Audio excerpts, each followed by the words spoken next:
Hello everybody, it's Elizabeth and welcome back to the next video in my shipping series. So in this video I have perhaps the ship that I am most passionate about, and that would be the ship of ZUTARA from the animated series Avatar: The Last Airbender.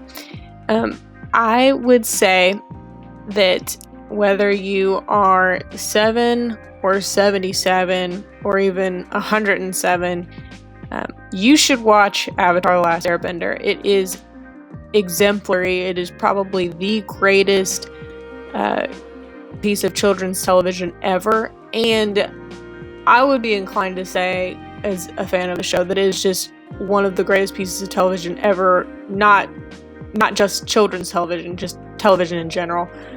This is the show that I've watched the most number of times. I watched it when it first came out. I didn't really get into the show until towards the end of season 2 or mid-season 2 or book 2.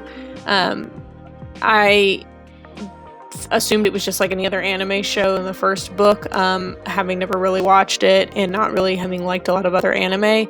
But then I guess I just started catching episodes towards the middle of book 2, and I was like, oh snap, this is really good. And so the final book, or the final season, aired around the time I was in 8th grade. Between 8th and 9th grade was when the finale week was televised. So the summer between 8th and 9th grade, in preparation for the finale being released, I found all of the episodes online somewhere and binge watched it that summer, and it was incredible. And it was probably the first show I ever binge watched, having found all of the episodes available online.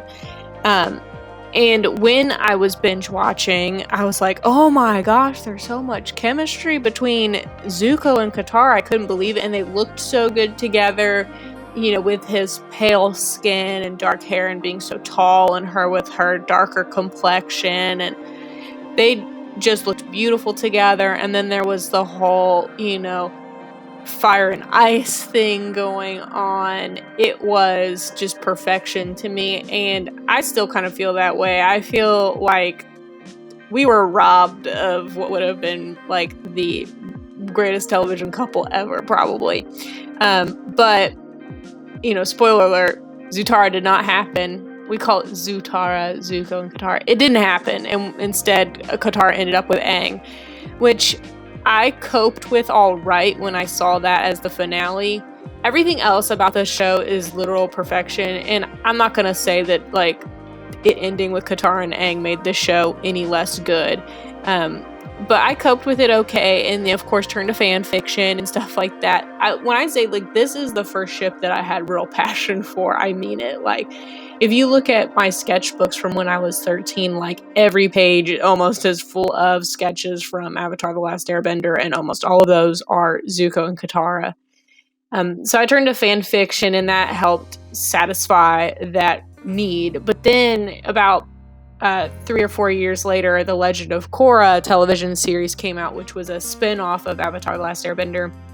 And that show basically confirmed without a shadow of a doubt that Katara and Aang not only end up together, but like get married and stay together, which is fine, but it also kind of squashes like a lot of the fan fiction, because all of what was considered canon up until that point, you know, we could work with. But then once that came out, now the canon is more defined, and so a lot of those fan fictions no longer fit within the scope of this universe. But all that to say, ZUTARA is a wonderful ship, and if you watch the show, you'll see what I mean.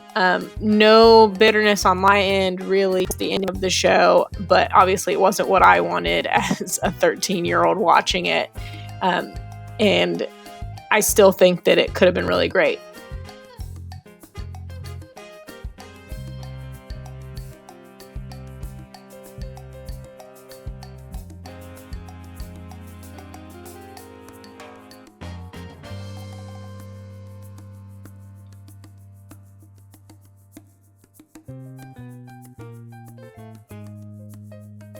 for this piece, I decided to draw inspiration from a couple of different sources. One is the show itself. In the finale, we had probably one of the greatest ZUTARA scenes of all time.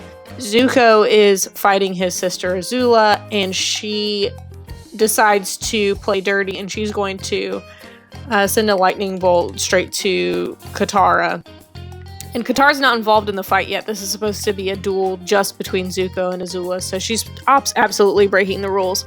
So Zuko jumps in front of the lightning bolt to save Katara from it. Because he can redirect lightning, he is able to keep it from passing through his heart and killing him, but he wasn't expecting it, so he wasn't able to properly discharge the lightning.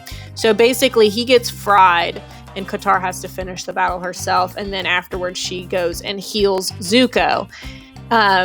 And when she does, there's this really sweet moment where he says, "Thank you," and she says, "I think I'm the one who should be thanking you." And it was like, oh my gosh, are they gonna kiss? Because that's what I was thinking at the time, but obviously it didn't happen. So I'm just expanding on that scene, not necessarily that they kiss in this image, but that, in that scene at the end of Tangled, if you've seen that movie where Rapunzel heals Flynn Rider, when she sees that he is healed, she collapses on him in this hug, and then he turns over and embraces her back. That is kind of what I was inspired by, assuming she heals Zuko and then collapses on him in a hug, and then they turn over, and this is what they look like. And in my drawing, I've got a tear streaming down her face, which she was crying in the television show. I assume tears of joy that Zuko is okay. So that is what this piece is an expansion on that scene that took place in the TV show. I drew the little scar on Zuko's chest gut area from where he was hit with the lightning. I feel like it looks kind of weird. I promise I didn't really mean for it to turn out to look as weird as it does. If you see it too, please don't say anything. That it just looks odd, I think. I tried to make it look a little less odd with the way I colored it. So I decided to throw it way back for this picture. I have been doing markers and watercolors and stuff like that on this channel recently, but for this one I decided to throw it back.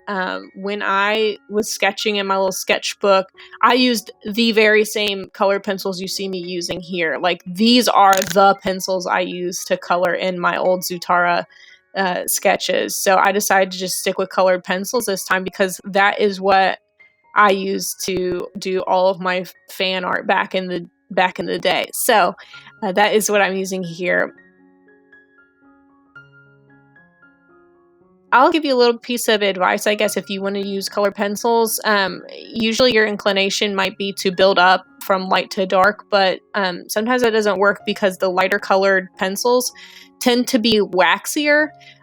So when you use those first as the base layer, sometimes it can make it so that those darker colors don't really apply properly on the paper, and they more or less are just being rubbed on top of the waxy surface of the color pencil you lay down first. So with Katara's hair, which I'm about to do here, I used a lighter color first and then wanted to go back and layer it up darker because her hair really is almost like this really, really, really dark ashy brown.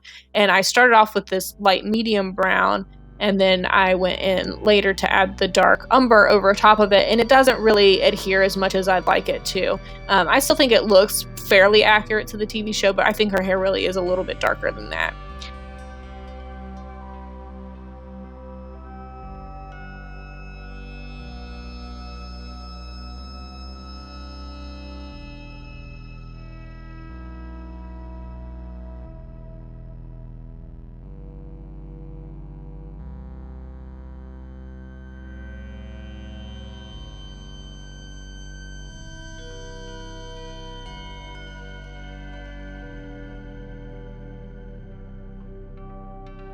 In light of the fact that ZUTARA did not occur in canon, and Zuko and Katara, despite their great chemistry and the fact that that was what the writers originally thought they were going to do with the show, Zuko and Katara don't end up together romantically.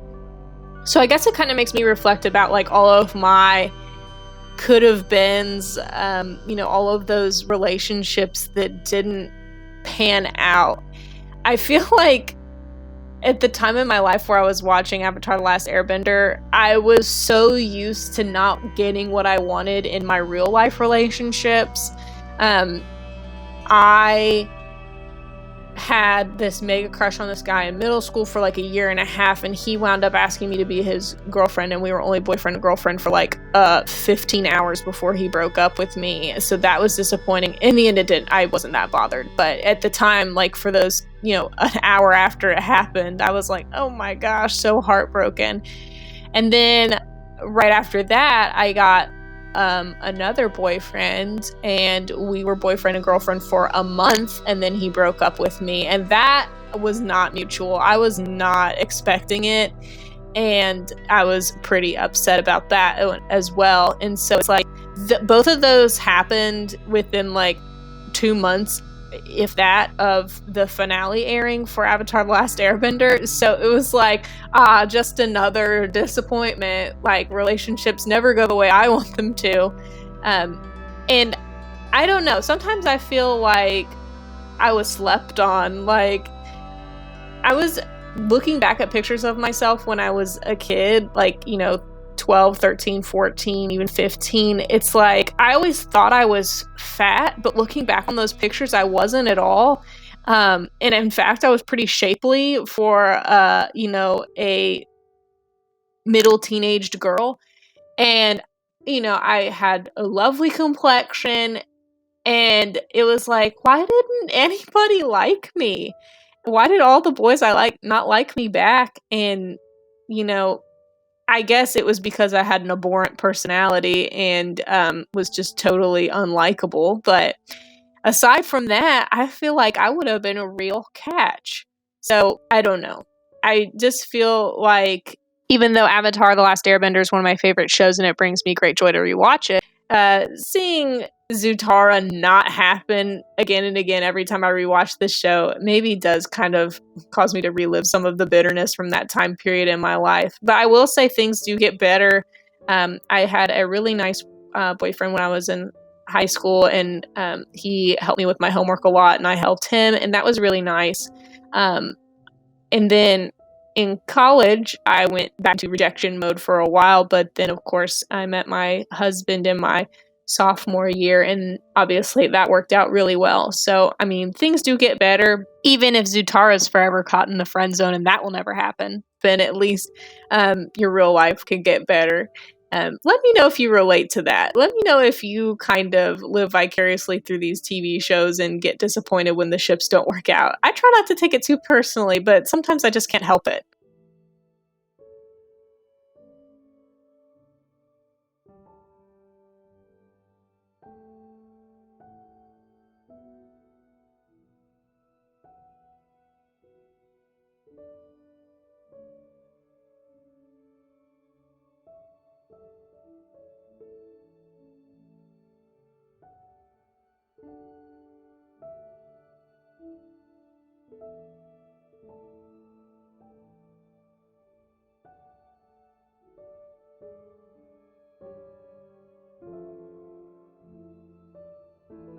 Anyway, happy Valentine's Day. Even if you don't have a boyfriend or a girlfriend or husband or wife to celebrate the day with, you still have friends and family around you that you can share the love with, as you do every day.